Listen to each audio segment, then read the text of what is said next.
Ladies and gentlemen, welcome to the Man Behind Ministry podcast. I'm your host, Minister Ryan Smith of the Virgin Street Church right here in Tulsa, Oklahoma. We are in episode number four. We appreciate all those who've been tuning in with us every week at 7 p.m. on Thursday. So we appreciate you. If this is your first time here with us, welcome to the show. Glad to have you here with us. Again, we do this every Thursday at this time, 7 p.m. So again, glad to have you with us. We have, as always, another dynamic guest coming your way with us, still here local in the city of Tulsa, Oklahoma. Very, very good friend of mine. He's probably known me my whole life. So he's been a very, very good friend of mine growing up. But now that we are colleagues in ministry, he's not just a friend, but I call him a big brother, someone who I look up to, someone who's definitely inspired me in ministry. And so I'm just glad to have Minister Timothy Luster, Sr. of the North Sheridan Church of Christ here with us tonight. So we are excited. If you are not familiar with him, he's currently, of course, residing in Tulsa, but he's from that great state of Michigan, and he brings to us well over 50 years of ministry. And so we look forward to just talking with him and getting his perspective and insight, not only on ministry, but just diving into his life and just hearing his experience and expertise. But as always, y'all, we're not going to waste any more time. Let's go ahead and get into it.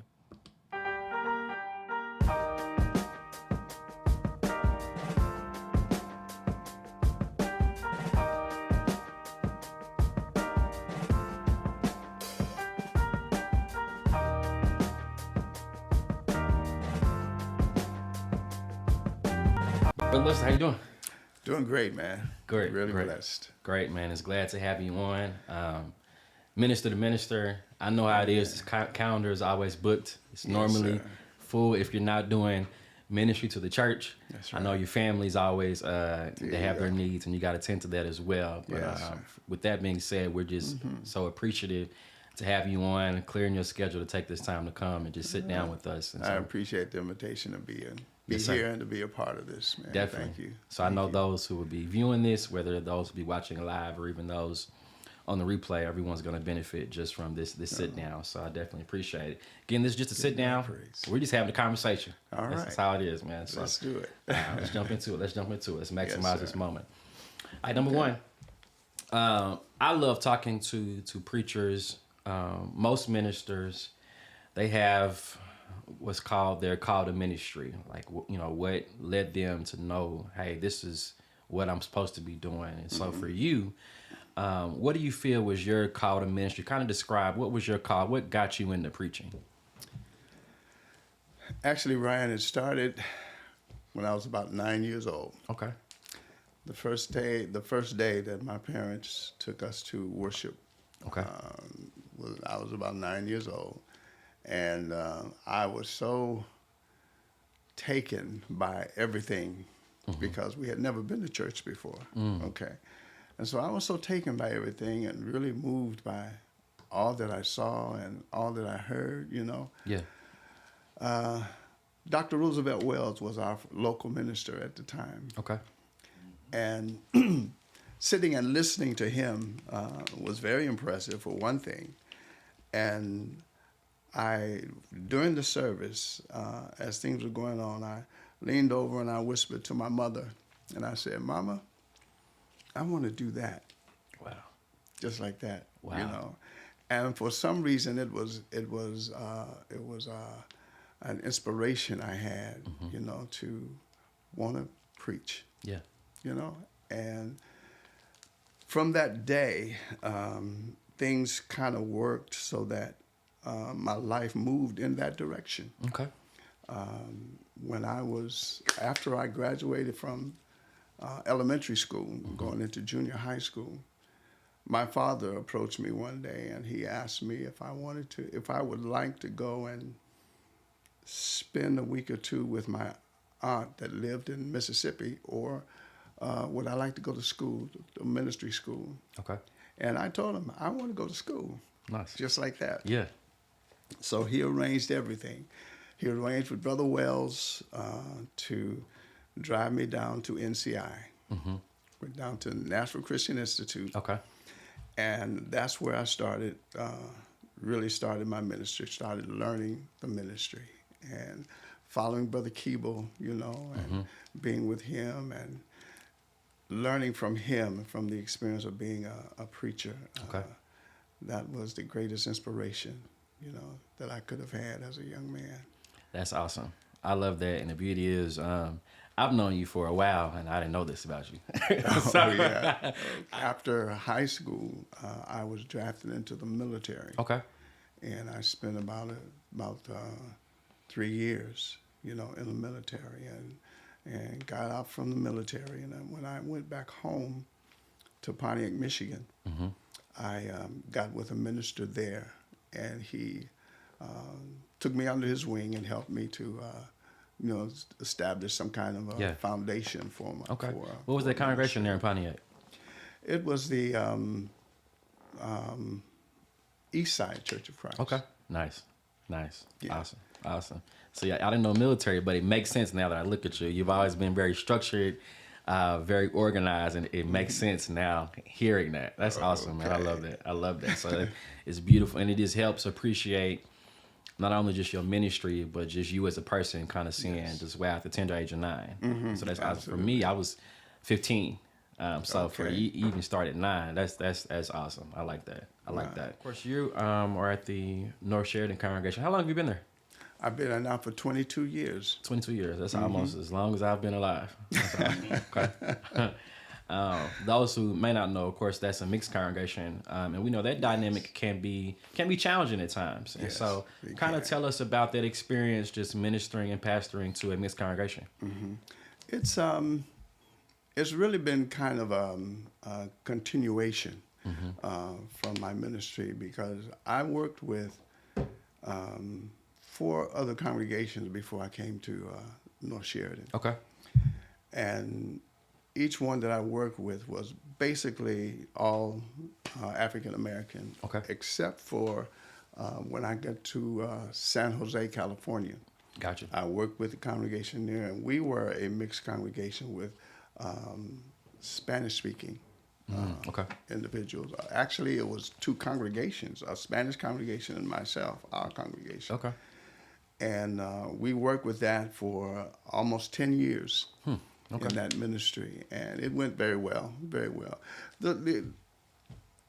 My ministry, personally, I've dedicated my ministry to bridging or to closing the gap of separation, division that we have allowed to perpetuate. Yes. That division is cultural. Yeah.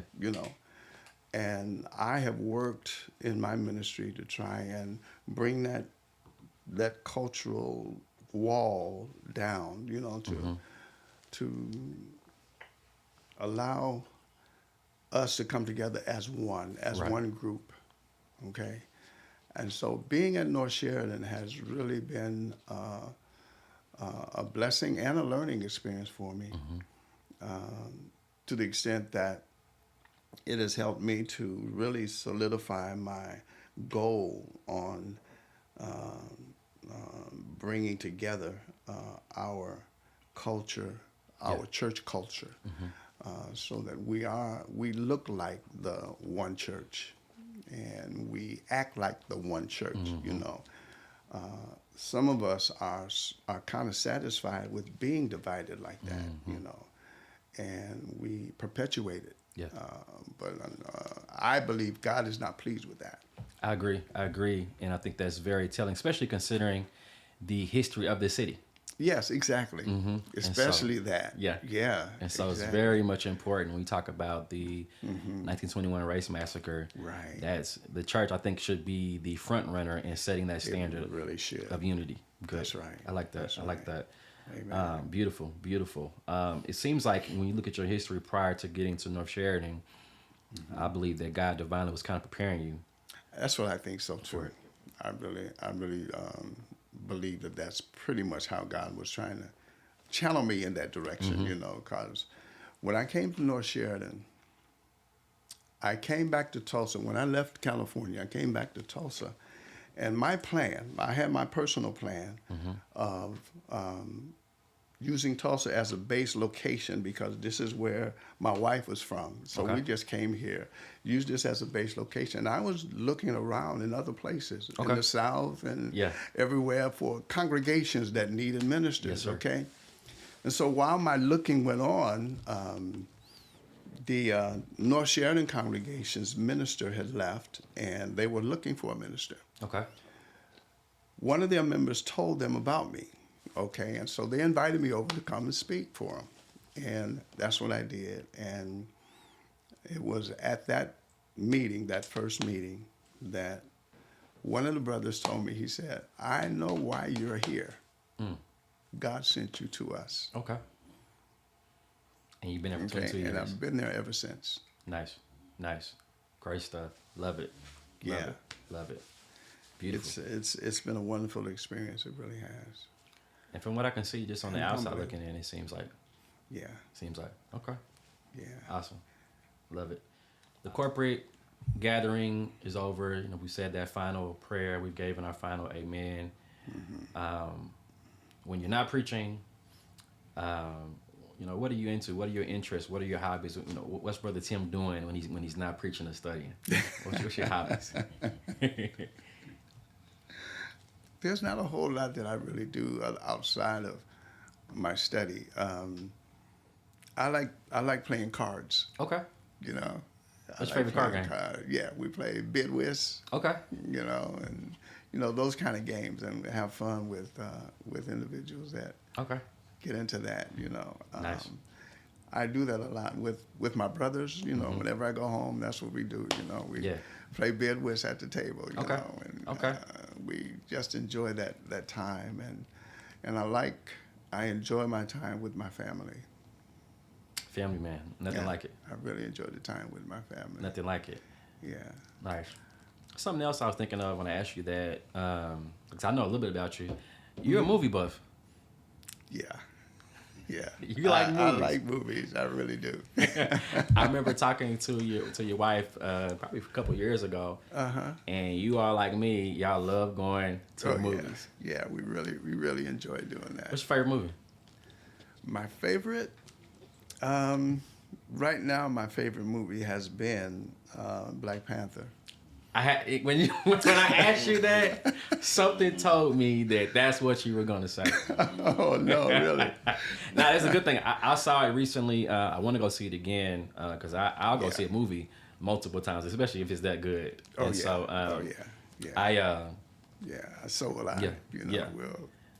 So that was a great movie, especially just considering it felt so real because of Chadwick's passing. Right. And so, the other actors, but you can tell they had a very strong connection very much so with him. So I think when I went to go see it, I don't know how it was for you, but you could hear a pin drop. Oh, yeah. When that movie first started. Oh, yeah. Awesome. It was like that. Yeah. So if you haven't seen Black Panther Wakanda Forever, go see it. It's a great movie. Go check it out. Oh, yeah. Check it out. Okay. Lovely.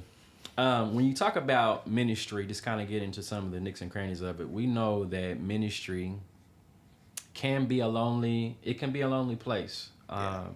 It can be stressful because we know the man of God is called to make several sacrifices, sometimes at the expense of his own personal life or sometimes at the expense of his family. And so it can be very taxing on the man of God and his family. So when you're dealing with stress, what keeps you motivated? Because you've been in ministry for how long? I actually been in ministry for 57 years. Man, that's a lifetime. So like what? And I'm sure you've dealt with your stresses like we all have. What keeps you motivated? What keeps you going? Absolutely. What keeps me going in the ministry is I guess I call it my dream of success. Okay. I really want my ministry to be meaningful. I want to leave a meaning here when I'm gone. And my work in the ministry leads me in that direction. I enjoy. I don't know how to express it any better than that, but I enjoy getting into the Word and allowing the Word to change me. Yeah. You know what I'm saying? Yeah. And in doing that, I get motivated. I get motivated. I get excited about preaching the gospel and about sharing the gospel with people. And so it keeps me going in that direction.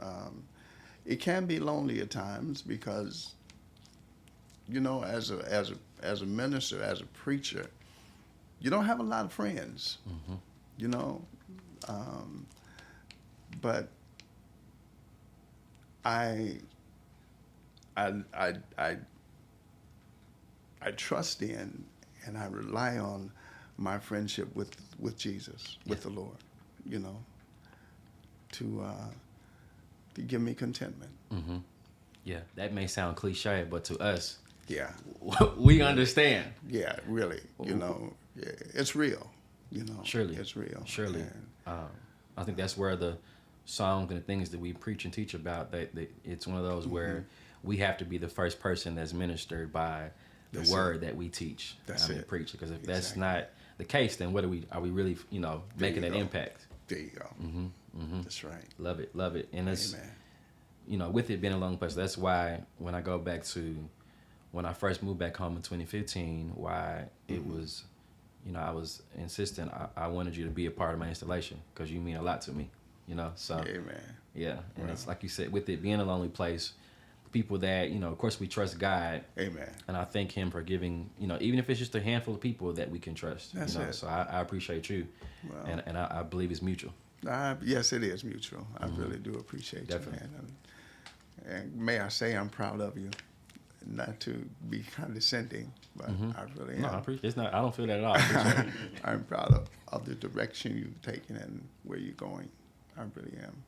Yeah, it makes a big Impressed. difference. I mean, believe it or not, I love being a product of. I mean, I think we all are a product of our environment, and so being born and raised here, growing up, you know, there was a time when I was a child where our churches, we talk about unity. We had I believe we had a stronger fellowship. Yes. I think that's something we need to kind of get back to. Exactly. And so because of that strong fellowship with North Sheridan, with the park now, the Ware Park Plaza years ago, with North Peoria, you know, all of the congregation, 29th and Yale, I mean, I could go on and on and on. Yeah. Of it doesn't matter, black church, white church, mixed, doesn't matter. Just churches in our city, That's right. they all played a part, and I believe you can say the same in your ministry of just making you who the people and ministers who we are. That's you know? it. So exactly. It becomes then a joy to give back. Absolutely a joy. Amen. Definitely. Amen. Definitely. Okay. Amen. When you look at the average minister, we're typically marginalized by what we do on Sundays. That's most people. That's because if they only come on Sundays, they may not come to Bible study or any fellowship opportunity. All they see us is in a suit, behind a sacred desk in the pulpit on Sunday mornings. So, but we know that's not fair. So, there's so much more to us than preaching. Well, that's a major part of our lives. But we are human, and so if you could give us one interesting thing that someone may not know about you. May not know about me. Yeah. Wow. That's a good question. Yeah.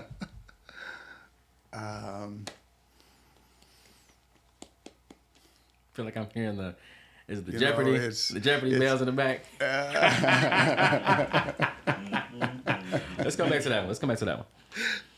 Okay. Let me give you a good Let one. me think about it. Yeah. We'll come back to that one. It's like taking that test. They say skip over the one you don't know, deal with the ones you know. Yeah. Outside of ministry, as we alluded to, your husband, your father, you're a grandfather, siblings, so on. We can go on. How do you balance your personal and public life? You know, Ryan, I try to I try to be the same person that I am in whatever environment I'm in. Like I said, I enjoy being with my family. I enjoy spending time with my family and interacting with them and even teaching them. But when I'm in public, it's like there's an image that I want people to see in me. I want to see an image of someone that's a true believer. Yeah. A true follower of the Lord, you know. And that incorporates who I am, both as a family man and as a preacher. Yeah. Yeah. You know. I like to think that there's not a different person in each area. Yeah. You know, I'm the same person. Because my life is the ministry. Yeah. You know, it's not just something I do. It's not just a job. It's who I am. I couldn't have said that any better. Yeah. No, that's real. I think a lot of times, and to give in our defense as preachers and ministers, we feel like we try to compartmentalize ourselves because of that lack of trust. Right. Or maybe there's been some hurt, or there you go. You try to be your real self. And I'm not saying that, you were doing anything ungodly, but you were just being your authentic self. And maybe you heard someone didn't appreciate that. So you feel like, okay, now I got to put this side, reserve it for this spot. And then when I come here and from the church, then I have to be this way, X, Y, Z. I get it. And so I think, but we always should maintain that consistency regardless. You want people to be able to say, man, okay, I know him at the church building. I've seen him outside. He's the same person everywhere I go. He's consistent, and that's good. That's good. That's what I want. And that's how you want it to be. Amen. Nice. I like that. Yeah. You got any fun facts? We gonna move forward. I got you. Let me share this with you in relation to that question that we couldn't answer. There was a time in my ministry, early in my ministry, I was actually serving at the very first congregation where I agreed to go and work with. And I became very discouraged. So discouraged, in fact, that I thought of even quitting the ministry. A friend of mine called me from California when he heard what had happened. And he told me something that I had not even considered, because at that point I was looking at the ministry like a job, okay? He told me, he said, Tim, you can't quit. You can't quit. See, that's not you. That's not who you are. You can't quit. You got to keep on going, man. Yeah, and I'm glad you did. Because if you did, then we probably wouldn't be in the situation we're in. There you go. And have the relationship that we have. All right, so you're not a quitter. You're resilient, and I think that you need that in ministry because it can be. Oh yes, I learned that. That's a precious lesson, man. I really learned that.